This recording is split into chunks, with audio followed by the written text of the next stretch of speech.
بہت زیادہ گفتگو بھی فرمائی ہے. ہمارے وزیر اعظم نے ان کو شعر بھی سنائے ہیں، اس میں معاہدے ہوئے ہیں وہ بھی بتانے ہیں کہ آخر یہ کون سے معاہدے ہیں جو ہم کرنے جا رہے ہیں ایران سے اور ان کی اہمیت کیا ہے. میاں نواز شریف جو ہیں وہ بیرون ملک جا رہے ہیں اور یہ دیکھنا ہے کہ وہ بیرون ملک کیا کرنے جا رہے ہیں. ان کے درمیان آپس میں ہلکی سی کوئی تو مہمہ ہوئی ہے اور اس پہ کافی زیادہ شور شرابہ دیکھنے کو مل رہا ہے سوشل میڈیا پہ زیادہ تر اسی طرح کی جو چیزیں ہوتی ہیں نا وہی چلتی ہیں زیادہ. یہ میسج ہے. باقی کیا 8 معاہدے ہوئے ہیں اور 8 معاہدے جو ہوئے ہیں اگر میں آپ کو سناؤں تو آپ ہنسیں گے. اس موقع پہ اس ٹائم پہ ایرانی صدر کا پاکستان میں آ جانا یہی ایک بات ہے جو بہت بڑی بات ہے. تسی یہ گل لکھ لو میری بس.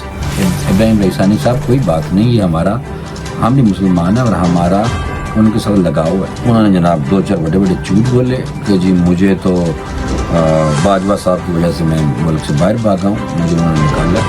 اسرائیلی انٹیلیجنس کا سربراہ مستعفی ہو گیا ہے.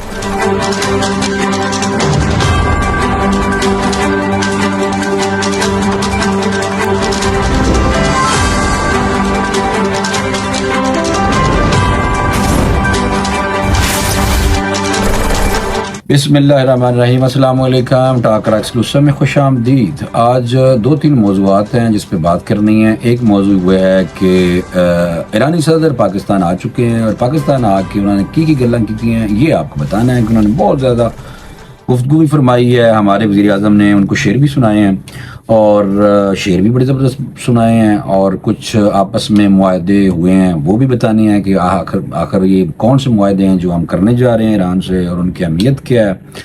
پھر دوسرا میاں نواز شریف جو ہیں وہ بیرون ملک جا رہے ہیں اور یہ دیکھنا ہے کہ وہ بیرون ملک کیا کرنے جا رہے ہیں. کیونکہ پہلے جب میاں محمد نواز شریف بیرون ملک جانے لگے تھے علاج کی خاطر تو لوگوں نے شور ڈال دیا تھا تو انہوں نے اپنا دورہ کینسل کر دیا. پھر وہ جا رہے تھے سعودی عرب کیونکہ رمضان شریف کا آخری عشرہ جو ہے وہ اکثر فیملی کے ساتھ سعودی عرب میں گزارتے. تو وہ پھر میاں محمد شہباز شریف جا رہے تھے، ان کے بھائی وزیر اعظم جو ہیں آج کل پاکستان کے وہ جا رہے تھے سعودی عرب. تو انہوں نے کہا جی میں اپنے بھائی کے ساتھ جاتا ہوا اچھا لگتا تھا. یہ بھی میاں محمد نواز شریف صاحب نے اس ٹائم یہ بات کی تھی. اور ایک اور ایشو ہے وہ ہے کہ آفتاب اقبال اور عزیزی جو سہیل احمد ہے ان کے درمیان آپس میں ہلکی سی کوئی تو مہمہ ہوئی ہے اور اس پہ کافی زیادہ شور شرابہ دیکھنے کو مل رہا ہے سوشل میڈیا پہ زیادہ تر اسی طرح کی جو چیزیں ہوتی ہیں نا وہی چلتی ہیں زیادہ. کیونکہ لوگ جو ہیں جسے کہتے ہیں سہ حاصل گفتگو اور اچھی کوئی انفارمیشن یونیک انفارمیشن جس کے کوئی فائدہ ہو اس کی بجائے ہمارا مزاج یہ ہو چکا ہے کہ ہم ایسی جو میں تو فضولیات تو نہیں کہتا لیکن بہرحال میں یہ کہتا ہوں کہ اس طرح کے جو ٹاپکس ہوتے ہیں نا جس پہ اگر کوئی کسی نے کسی کو کچھ کہہ دیا تو ہم پھر 2 پارٹیاں بن جاتی ہیں، ایک اس کے حق میں اور ایک اس دوسرے کے حق میں. تو یہ ایک ایشو تھا. اس پہ جو اصل میں کہانی جو ہے وہ ہے کیا، اصلیت دونوں کی ہے کیا، اس پہ بات کرنی ہے. اور دوسرا ایک اور جو موضوع ہے آپ کو پتہ ہے وہ تو میں کبھی چھوڑتا نہیں، وہ ہے غزہ کی جو لیٹسٹ صورتحال ہے وہ آپ کو اپڈیٹ ضرور کرنی ہے. اچھا اب آپ آ جائیں کہ یہ جو پاکستان میں ایرانی صدر آئے ہیں ان کا دورہ جو ہے وہ بڑا امپورٹنٹ کہا جا رہا تھا کہ بہت ہی امپورٹنٹ ہے. میرے خیال میں یہ اس حد تک اتنا ہی امپورٹنٹ ہے کہ وہ دوسری دنیا کو یہ میسج چلا جائے کہ ایران کے صدر جو ہیں وہ پاکستان گئے ہیں. بس یہ میسج ہے. باقی کیا 8 معاہدے ہوئے ہیں اور 8 معاہدے جو ہوئے ہیں اگر میں آپ کو سناؤں تو آپ ہنسیں گے. تو یہ کوئی 8 معاہدے جو ہوئے ہیں وہ کوئی بڑے 8 معاہدے جو ہوئے ہیں وہ ہے نہیں ہے کیونکہ یہ ایک فارمیلٹی ہے. ان کا آنا ہی بہت بڑی بات تھی جو کہ اس موقع پہ جب اسرائیل اور ایران کی آپس میں تلخی بھی ہوئی. اور دوسرا جو سب سے بڑا مسلم امہ کو جو معاملہ اس وقت درپیش ہے جس کی وجہ سے امت مسلمہ بڑی پریشان ہے وہ ہے غزہ پہ جو اسرائیل ظلم ڈھا رہا ہے. تو اس موقع پہ اس ٹائم پہ ایرانی صدر کا پاکستان میں آ جانا یہی ایک بات ہے جو بہت بڑی بات ہے. تسی یہ گل لکھ لو میری بس. ورنہ جو معاہدے ہوئے میں اگر آپ کو بتاؤں تو آپ سوچیں گے کہ یہ کس طرح کے معاہدے ہیں. پاکستان کے درمیان سیکیورٹی تعاون وہ تو ٹھیک ہے جی سمجھوتا ہوا ہے. سیکیورٹی تعاون یہ ہے کہ ایران کی طرف سے پہلے پاکستان کے بلوچستان میں حملہ کیا گیا تھا تو پھر پاکستان نے ایران والی سائڈ پہ جو وہاں پہ جو پاکستان کو نقصان پہنچانے والے دہشت گرد ہیں ان کے ٹھکانوں پہ پاکستان نے حملہ کر دیا تھا. تو یہ ہلکی سی ٹینشن ہونے لگی تھی لیکن یہ بہرحال دہشت گردوں پہ ہی ہوئی تھی یہ اٹیک تو کسی کے ملک پہ نہیں تھا. تو اس لیے ایک بہت بڑا یہ مسئلہ نہیں تھا، لیکن پاکستان اور ایران کے درمیان سیکیورٹی تعاون کے سمجھوتے ہیں. یہ میرے خیال میں یہی سیکیورٹی ہے جو تاختان کے تھرو اور پاکستان اور بلوچستان کے ذریعے جو لوگ آتے جاتے ہیں اور جو مسائل کھڑے کرتے ہیں دونوں ملکوں کے لیے، یہ وہی ہے اسپیسیفک. دوسرا، اچھا، ویٹرنری یعنی کہ اور حیوانات کی صحت سے متعلق معاہدے پر دستخط. اب آپ دیکھ لیں یہ جو جانوروں کے ڈاکٹر ہوتے ہیں وہ اور حیوانوں کے جو یعنی کہ جو صحت ہے اس کے حوالے سے ہوئے ہیں تبادلہ خیال اور معاہدہ، اور پھر فلم کے تبادلہ اور وزارت اطلاعات ایران اور cinema and audio visual affair Iran میں تعاون، اوورسیز پاکستانیز کی وزارت اور ایران کے لیبر سوشل ویلفیئر کے معاملات پر MOU پر دستخط ہوئے ہیں. بس یہی ایک میں آپ کو بتا رہا ہوں کہ یہ ایک گونگلواں تو مٹی چاڑنے والی گل ہے یہ، باقی یہی تھا ان کا وزٹ، اور میں یہ سمجھتا ہوں کہ ان کا آنا ہی بہت بڑی بات ہے جو میں نے پہلے کہا. اچھا، دوسرا یہ ہے کہ غزہ کے حوالے سے شکر ہے کہ یہ جو بڑی جو انتہائی امپورٹنٹ بات ہے وہ یہی ہے کہ غزہ میں مسلمانوں جو فلسطین ہیں ہمارے بھائی ہیں ان کے حوالے سے دونوں ملک جو ہیں انہوں نے یک زبان ہو کے بات کی ہے. یہی بات چاہیے تھی، اور یہ چلو دونوں نے اکٹھے بیٹھ کے پریس کانفرنس میں یہ غزہ کے مسلمانوں کے ساتھ اظہار یکجہتی کی ہے. پاکستان نے بھی، جو پاکستان شروع سے جس طرح چلتا ہوا آ رہا ہے اسی طرح پاکستان نے غزہ کے مسلمانوں کے حوالے سے بات کی ہے، اور ایران نے بہرحال شکریہ ادا کر دیا. انہوں نے کہا یہ پاکستانی عوام کا شکریہ کہ وہ غزہ کے لوگوں کے ساتھ ہیں. تو ایران کے صدر ابراہیم رئیسانی صاحب، کوئی بات نہیں، یہ ہم بھی مسلمان ہیں اور ہمارا ان کے ساتھ لگاؤ ہے، تو آپ پاکستانیوں کا غزہ کے لوگوں کے ساتھ دینے پہ شکریہ ادا نہیں کریں سر، یہ ہمارا فرض ہے. آپ صرف یہ شکریہ ادا کریں کہ ہم نے اپنی سرحدوں کے آر پار لڑائی نہیں شروع کر دی، پاکستان بھی رک گیا اور آپ بھی رک گئے، تو آپ تو ویسے اسرائیل کے ساتھ بھی رک گئے ہیں، تو یہ آپ کو اس میں شکریہ ادا کرنے والی پاکستانی عوام کا شکریہ آپ ادا نہ کریں، یہ ہمارا فرض ہے سر. اچھا، دوسرا یہ تھا کہ کیونکہ ایران جو ہے وہ ہمارا سی پیک بن رہا تھا، تو ایران نے چاہ بہار کی جو بندرگاہ ہے اس میں انڈیا کے ساتھ یعنی کہ اگریمنٹ کر لیا تھا کہ چاہ بہار میں انڈیا جو ہے وہ انویسٹمنٹ کر رہا ہے، تو چاہ بہار جو ہے وہ ایران میں ان کی بندرگاہ، تو ہم نے سی پیک پہ کیا تھا، تو ایران نے ہمارے دشمن ملک کو انڈیا کے ساتھ چاہ بہار کے حوالے سے ڈیولپمنٹ جو ہے وہ کروانی شروع کر دی تھی، یعنی کہ انہوں نے ادھر ایران چلا گیا. حالانکہ کشمیریوں کے حوالے سے ایران کا موقف ان کے حق میں ہوتا ہے، اور پاکستان نے وہ بھی شکریہ ادا کیا کہ چلیں آپ کا بھی شکریہ کہ آپ نے ہمیشہ کشمیریوں کے حق کی آواز پاکستان کے مطابق ہی اٹھائی ہے. تو یہ ایک دورہ تھا جو میں نے کہا آپ کو بتاؤں. باقی تو ایران کے صدر کی پرسنالٹی ہے، وہ فقہ کے حوالے سے اور پڑھے لکھے آدمی، قانون پہ ان کو مہارت ہے.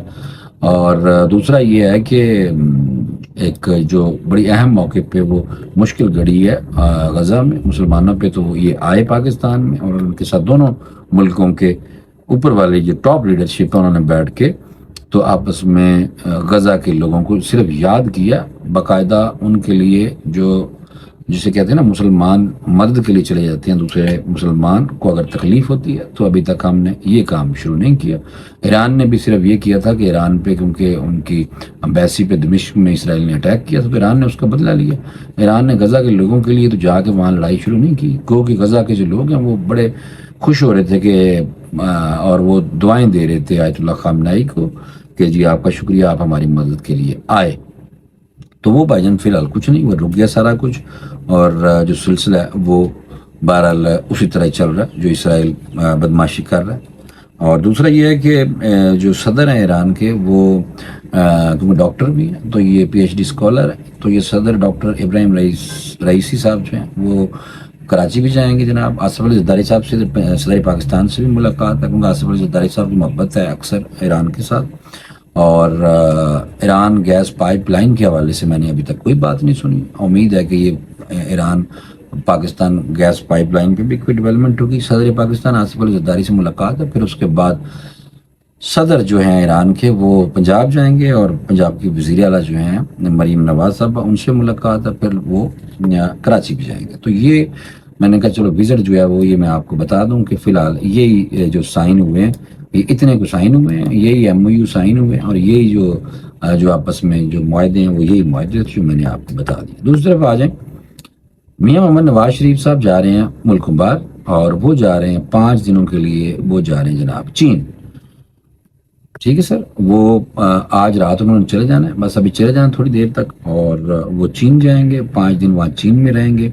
اور چین کا دورہ جو ہے میاں محمد نواز شریف کا جو ہے وہ ذاتی نوعیت کا ہے، اور وہاں وہ اپنا چیک اپ کرائیں گے. ٹھیک ہے سر. پنجاب کی ترقی کے کاموں سے متعلق ملاقاتیں بھی ہوں گی. سابق وزیر اعظم کی چین میں چینی کمپنیاں جو ہیں ان کے مالکان سے بھی ملاقات طے ہو چکی ہے. اور دوسرا یہ ہے کہ ساگڈار صاحب جو ہیں وہ میاں محمد نواز شریف صاحب کے ساتھ جا رہے ہیں جناب چین. اب یہ نہ ہو کہ جو ہمارے ہاں ایک ایشو ہے، ہمارے ہاں ایشو یہ ہے کہ ہم لوگ شروع کر دیتے ہیں چھوٹی سی بات کو بہت بڑا بات کا بتنگڑ بنا دیتے ہیں، اور بات کا بتنگڑ بنا کے ہم الٹی سیدھی پھر باتیں کرتے ہیں. اور یہ ہم نہیں کرتے، باہر سے کہیں بیٹھ کے کوئی ہینڈلر ہے وہ ایسی چیز چھوڑتے ہیں کہ پھر یہاں پہ جو لوگ ہیں، یہاں پہ جو ان کے ساتھ کنیکٹ لوگ ہیں، وہ پھر ملک کی کسی بھی ایشو پہ، اور یہ خاص طور پہ اینٹی اسٹیٹ اور خاص طور پہ اینٹی نون لیگ اور anti P T I, anti peoples party, اور وہ پھر نظر انہیں پہ جاتی ہے کہ یہ پی ٹی آئی کے لوگ ہوں گے. تو اس طرح کی جو گفتگو ہے وہ ہونے لگ جاتی ہے سوشل میڈیا پہ بہت زیادہ. تو میں نے سوچا کہ یہ کیوں نہ آپ کو یہ تھوڑا سا بتایا جائے کہ ہم بحیثیت پاکستانی ہم یہ کام کرتے ہیں. اچھا جناب، آگے ہے وہ ہے سہیل احمد، اور کامیڈین ہے، عزیزی کے نام سے مشہور ہے، حسب حال میں بہت زبردست کام کرتے رہے. اور دوسرے آفتاب اقبال جو حسب حال کے اینکر تھے، پی ٹی آئی میں باقاعدہ شامل ہو چکے ہیں. اور پی ٹی آئی میں باقاعدہ شامل ہونے کے بعد انہوں نے جناب 2-4 بڑے بڑے جھوٹ بولے کہ جی مجھے تو باجوہ صاحب کی وجہ سے میں ملک سے باہر بھاگا ہوں، مجھے انہوں نے نکالا ہے. حالانکہ ایسی کوئی بات کوئی نہیں ہے. اور باجوہ صاحب نے کہا ایک جگہ پہ کہ جی میری تو ان سے ملاقات ہے، میری ریٹائرمنٹ کے بعد کہیں ہوئی ہے. تو یہ جناب موصوف جو ہیں آفتاب اقبال صاحب پڑھے لکھے آدمی ہیں، اور اردو کے تلفظ بہت اچھے ٹھیک کرواتے تھے لوگوں کے. لیکن ان کے بارے میں لوگ بتاتے ہیں کہ جب آپ نیوز میں تھے تو انہوں نے جو وہاں پہ ٹیم تھی ان کے لوگوں سے ہماری بات ہوئی، انہوں نے کہا جناب بہت پراؤڈی، غرور تکبر سے بھرا ہوا آدمی ہے. تو میں نے پھر کہا کہ سہیل احمد بھی کوئی اتنا، وہ بھی تو سکرین پہ کچھ اور ہوتے ہیں اور سکرین سے باہر وہ میرے خیال میں وہ بھی غرور تکبر تو ان میں ہوگا. جو لوگ جن کو فیم ملتا ہے وہ پر غرور تکبر تو ان میں آ جاتا ہے. تو لوگوں نے کئی جو دوست ہیں جو ان کے ساتھ کنیکٹ ہیں انہوں نے کہا نہیں سہیل احمد میں اتنی آکڑ نہیں ہے جتنی آکڑ جناب آفتاب اقبال میں. تو آفتاب اقبال کے حوالے سے کچھ دوستوں نے پھر بتایا بھی، جو میں نے آپ کو بتا دیا کہ وہ ان میں یہ چیزیں پائی جاتی ہیں. وہ بڑے فنکاروں کی بھی بےزتی کر دیتے تھے، اور خود وہ بہت بڑے اسکالر اور مدبر اور بڑا کچھ اپنے آپ کو سمجھتے ہیں، اور کچھ ہیں بھی تھوڑے سے، یہ نہیں ہے کہ بالکل نہیں ہے. ان کے کافی زیادہ پروگرامز جو ہیں وہ میں دیکھتا رہا. گو کہ ان کا نقاب ڈرامہ تھا جو 1980s اور ارلی 1990s میں نے تو نہیں دیکھا، اور پتہ نہیں وہ کس نے دیکھا ہوگا. تو پرائیویٹ پروڈکشن اس ٹائم شروع ہو رہی تھی اسٹارٹ میں، تو اس ٹائم انہوں نے پرائیویٹ اپنی پروڈکشن کی اور ڈرامہ کیا تھا. پھر اس کے بعد وہ ہمیں دیکھنے کو ملے جناب چینلوں پہ، اور آپ نے بھی دیکھ لیا ان کو. تو میں تھوڑا سا بتا دوں یہ ہوا کیا. عید کے دنوں میں یہ بیسیکلی ایک مسئلہ ہوا تھا کہ میڈم نور جہاں کے نواسے ہیں احمد علی بٹ جو ضلع ہما کے پتر ہیں، تو انہوں نے کامیڈین جو سہیل احمد کے ساتھ ایک ویڈیو پوڈ کاسٹ کیا تھا، اور ویڈیو پوڈ کاسٹ میں سہیل احمد کو بلایا تھا. آفتاب اقبال کے حوالے سے تھوڑی سی 2-4 گلاں کرتی ہیں انہوں نے. اس کا مطلب یہ تھا کہ وہ بہت شوخہ ہے، یعنی کہ باتوں میں اگر آئے نا سہیل احمد صاحب کی تو انہوں نے کہا یہ شوخہ جو ہے، اور وہ اپنے والد صاحب اور خود کو ہی سب سے بڑا تخلیق کار سمجھتا ہے. یہ میرے خیال میں سہیل احمد صاحب کو، کیونکہ شروع ہی سہیل احمد صاحب نے کیا تو ان کو نہیں کرنا چاہیے تھا. بھائی نہیں کرنا چاہیے، غصہ نکالا ہوگا بھائی جان. پھر جب غصہ نکالا تو اس کے بعد جناب آفتاب اقبال نے 1 گھنٹے کا جو بھی لاک کر دیا سارے کا سارا سہیل احمد پہ. اور جو فنکار ہیں تو دونوں فنکار ہیں، وہ ذرا فنکاری اور طرح ہی کرتے ہیں، یہ ذرا جینون فنکار ہیں کہ ڈرامے شرامے کرتے ہیں اور پاپولر ہیں. وہ ذرا کہتے ہیں کہ بس میں ہی ہوں بس. اور وہ پھر سہیل احمد صاحب کے بارے میں انہوں نے جو ویلاگ کیا اس میں ان کا عنوان میں نے دیکھا، بڑا منہ اور چھوٹی بات. تو اس طرح کر کے انہوں نے کر دیا، پرسنل اٹیک کر دی، اور کافی لمبا چوڑا اس پہ انہوں نے تبصرہ فرما دیا، اور سہیل احمد کو کافی زیادہ لتاڑنے کی کوشش کی. تو یہ میں نے کہا آپ کو بتاؤں کہ یہ باقی آپ جا کے پڑھ لیں. تو یہ ہمیں اس طرح کی باتوں میں نہیں پڑھنا چاہیے، اور ہمارا ٹائم بہت قیمتی ہوتا ہے لوگوں کا، پاکستانیوں کا. تو ہمیں یہ اپنا جو قیمتی ٹائم ہے اس کو برباد نہیں کرنا چاہیے. یہ میری ذاتی رائے ہے. اب آپ کو میں بتا دیتا ہوں کہ جو غزہ کی صورتحال ہے، غزہ کی صورتحال جو ہے وہ اسی طرح جوں کی توں ہے، اور اسرائیل کی جو بدماشی ہے وہ اسی طرح اسرائیل قتل و غارت کر رہا ہے اور فلسطینی شہید ہو رہے ہیں۔ پاکستان کی طرف سے یہ ہوا ہے کہ پاکستان کیونکہ امداد دیتا رہا غزہ کے مظلوموں کے لیے، پاکستان امداد بھیجتا ہے اکثر، تو 8ویں کھیپ جو ہے وہ پاکستان نے بھیجی ہے، اور وہ جو 8ویں کھیپ ہے وہ مصر کی بندرگاہ تک پہنچاتا ہے پاکستان، اور اس میں کافی زیادہ چیزیں ہوتی ہیں، اور یہ بیسیکلی 630 ٹن امدادی سامان ہے جو روانہ ہوا ہے۔ اور پاکستان کی جو سامان بھیجتا ہے اس میں خیمے ہوتے ہیں، سرجیکل یعنی کہ میڈیکل سامان ہوتا ہے، ادویات اور فوڈ پیکس ہوتے ہیں، اشیاء کی باقی جو خورد و نوش کی چیزیں ہوتی ہیں، یہ پاکستان بھیجتا ہے۔ پاکستان میں فلسطین کے جو سفیر ہیں، NDMA اور وزارت خارجہ اور مسلح افواج کے جو لوگ تھے، انہوں نے پاکستان اور فلسطین کے سفیر جو ہیں ان کے ساتھ ان کے ہینڈ اوور کی ہے یہ امداد، اور یہ امداد مصر پہنچ رہی ہے پاکستان کی طرف سے اپنے مظلوم فلسطینی بھائیوں کے لیے۔ اچھا، ایک اور جو بریکنگ ہے وہ یہ ہے کہ حماس کا حملہ روکنے میں ناکام اسرائیلی انٹیلیجنس کا سربراہ مستعفی ہو گیا۔ یہ میں تھوڑا سا آپ کو بتا دیتا ہوں۔ اسرائیلی ملٹری انٹیلیجنس کے سربراہ اہارون حلیوہ نے گزشتہ برس 7 اکتوبر کو فلسطینی مزاحمتی تحریک کی جانب سے اسرائیل پر کیے جانے والے حملے کو روکنے کی ناکامی پر استعفیٰ دے دیا ہے، اور واضح ہے کہ اسرائیلی فوج کے انٹیلیجنس کور کے سربراہ یعنی کہ یہ جو صاحب ہیں سربراہ ہارون حلیوہ، وہ پہلے بڑے اور اہم سرکاری عہدیدار ہیں جنہوں نے گزشتہ برس 7 اکتوبر کو فلسطین کی تحریک حماس کے اسرائیل پر حملے کے بعد عہدے سے استعفیٰ دیا۔ 7 اکتوبر کے حماس کے حملے نے اسرائیل کی فوج اور اس کی دفاعی صلاحیت کے بارے میں قائم تاثر کو بری طرح نقصان پہنچایا، اور اسرائیلی فوج کے انٹیلیجنس چیف نے حماس کے حملے کے فوری بعد کہا تھا کہ وہ اس کو نہ روک پانے کی ذمہ داری اٹھاتے ہیں۔ اسرائیلی فوج کے بیان کے مطابق ملٹری چیف آف سٹاف نے استعفیٰ یعنی کہ منظور کر لیا ان کا، اور استعفے کے بعد توقع کی جا رہی ہے کہ دیگر کئی اہم عہدیدار بھی مستعفی ہو سکتے ہیں، جن پر الزام ہے کہ وہ ملکی سیکیورٹی اور حماس کے حملے کو پیشگی روکنے میں ناکام رہے۔ یہ دیکھیں نئی شرارتیں اسرائیل کرتا ہے، تو میں آپ کو بتاؤں کہ ان کو پتہ بھی تھا کہ حماس نے کرنا ہے، اور یہ فلسطین کا اور ہم فلسطینیوں کا اور صفایا کرنا چاہتے ہیں، اور اللہ تعالیٰ فلسطینی بھائیوں کے ساتھ، مسلمان بھائیوں کے ساتھ جو ہمارے بھائی ہیں، اللہ پاک ان کے ساتھ ہیں۔ اللہ پاک انسان کے علاوہ مسلمان کی، کیونکہ اللہ کی جو ڈائریکشن ہے اس کے مطابق مسلمان اس کو فالو کرتا ہے، اور الحمدللہ رب العالمین ہمیں سب سے بڑا جو اعزاز ہے وہ ہم نبی پاک صلی اللہ علیہ وسلم کے امتی ہیں، تو نبی پاک صلی اللہ علیہ وسلم کے امتی ہونے کا ہمیں یہ شرف حاصل ہے، اور ہمیں اس بات پہ فخر ہے۔ تو اللہ پاک کرم کریں گے، فلسطینیوں کی جو شہادتیں ہیں وہ رائے گاں بالکل نہیں جائیں گی، اور جو ظلم ہے اسرائیل کا وہ دیکھتے ہیں کب تک چلے گا، اور انشاءاللہ تعالیٰ بفضل خدا یہ ظلم جو ہے ایک دن یہ مٹ جائے گا، اور انشاءاللہ تعالیٰ اسلام اور مسلمان جو سرخرو ہوں گے، اور بیت المقدس جو ہمارا قبلہ اول ہے اس کی حفاظت، جو نبی صلی اللہ علیہ وسلم کی حدیث ہے کہ اس کی حفاظت بیت المقدس کے مسجد اقصیٰ کے ارد گرد جو لوگ ہوں گے وہی اس کی حفاظت کریں گے، تو یہ وہی لوگ ہیں جو کر رہے ہیں اور قربانیاں دے رہے ہیں۔ تو یہ تھی اپڈیٹ غزہ کے حوالے سے، میں نے کہا فوری طور پہ آپ کو بتا دوں۔